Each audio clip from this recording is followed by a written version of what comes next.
Hey, I'm Logan. Welcome back to the second half of our journey toward reclaiming your life. In the first part of this series, we went into the dark. We found the invisible leaks, those ghost steering wheels and mirror prisons that have been quietly draining your joy for years. If you missed that, stop right now and go back. You need to see where you're bleeding before you can learn how to heal. But for those of you ready to move forward, the bleeding stops today. Knowing you're being robbed is one thing. Building a fortress so it never happens again is another. Today, we aren't just talking about happiness as some vague emotion. We are talking about joy as a rebellion. We are going to take that energy you've been wasting on the world, and we are going to pour it back into the only person who can actually use it: you. I want you to take a breath, a deep one. Feel the air. As we discussed in part 1, this breath is your only true property. Now, we're going to put a lock on the door. We are going to learn the power of the word no, the geography of your control circle, and why the most selfish thing you can do is actually the only way to save everyone you love. It's time to stop being an oxygen tank for people who won't breathe. It's time to come home. Think of your attention as a powerful flashlight in a dark forest. For years, you've been pointing that light at everyone else. You're shining it on your partner's flaws, your boss's bad mood, or the chaos of the world 3,000 miles away. And while you're busy illuminating their problems, you are standing in total darkness.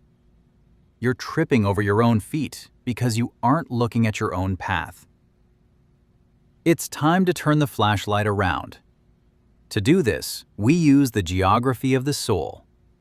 There are 3 circles in your life. The outer circle, the circle of concern. This is the weather, the news, the past, and, most importantly, what people think of you. It is massive, loud, and you have 0 power over it.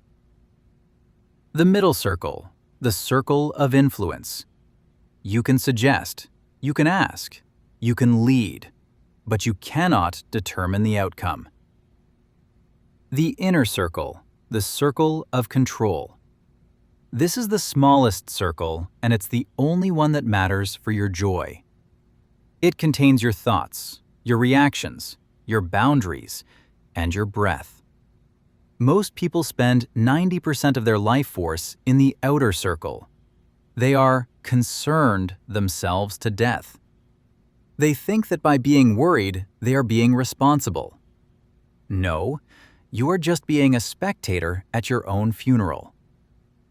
Feel the tension in your chest right now. That is the feeling of trying to manage the outer circle. Now, imagine shrinking your world. Imagine deciding that the weather of other people's moods is no longer your business. When you pull your flashlight back into the inner circle, something miraculous happens. You stop being tired, and you start being powerful. The next time someone tries to pull you into their chaos, ask yourself one question: is this in my inner circle? If the answer is no, give yourself the ultimate gift. Give yourself permission to not care. In our first conversation, we found that heavy, invisible backpack you've been carrying, the one filled with the word should. You should be married by now. You should have a better job. You should always be positive. I want to ask you a dangerous question. Who is writing your lines? Because if you are living a life based on a script you didn't write, you aren't a person. You were just a prop in someone else's play.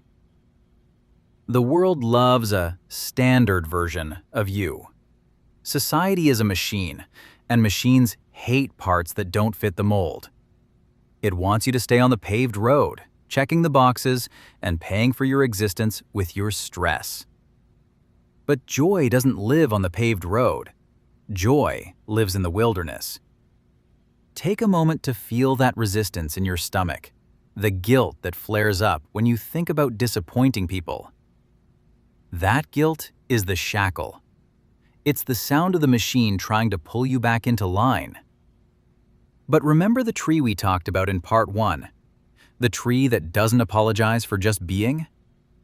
You are that tree. Your value isn't a performance. Your life isn't a debt you have to pay back to your parents, your neighbors, or the strangers on the internet. Today, I want you to commit a holy act of disappointment. Let them be wrong about you. Let them think you're lazy, or selfish, or confused. Their disappointment is the price of your freedom.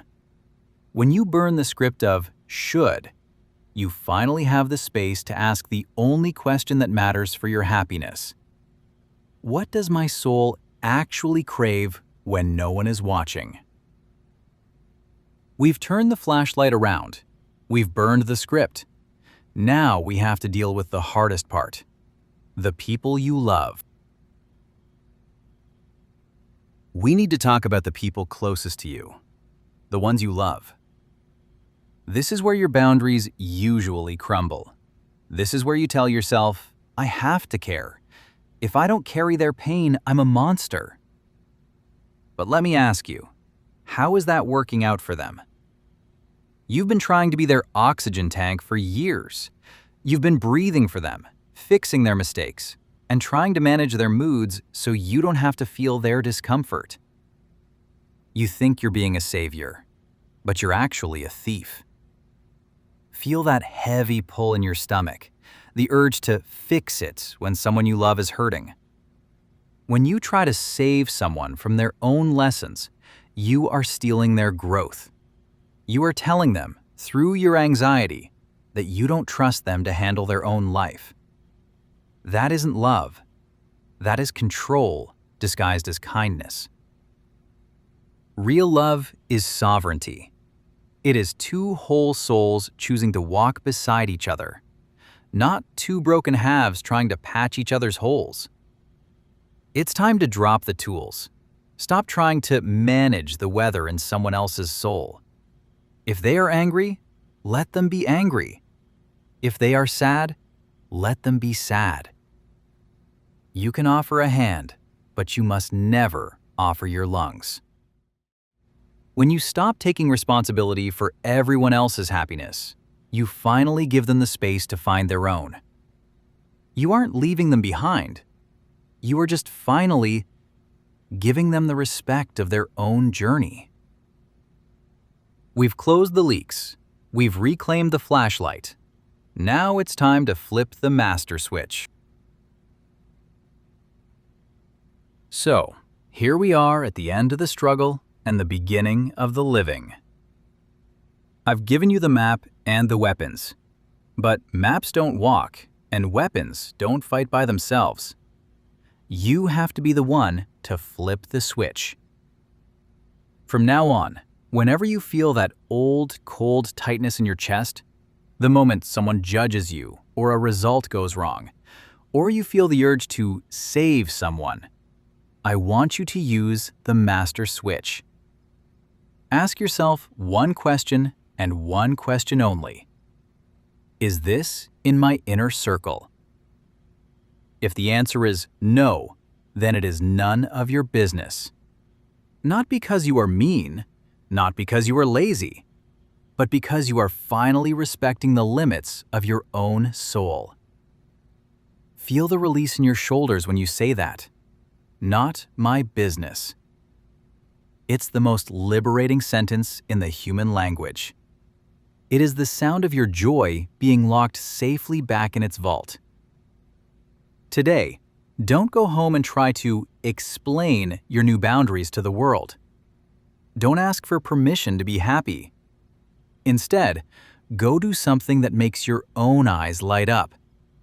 Read the book, take the walk, eat the meal, Show the world what it looks like to be someone who is no longer for sale. Show them what it looks like to be truly, deeply alive. You aren't a standard version. You are a unique, wild occurrence in the universe. Stop trying to fit into the mold and start being the fire. When you change your internal temperature, the world around you will change. Not because you forced it, but because you became too warm for the old cold to stay. I'm Logan. The leaks are plugged. The light is back in your hands. Go take that first step into your own wilderness. You've earned it.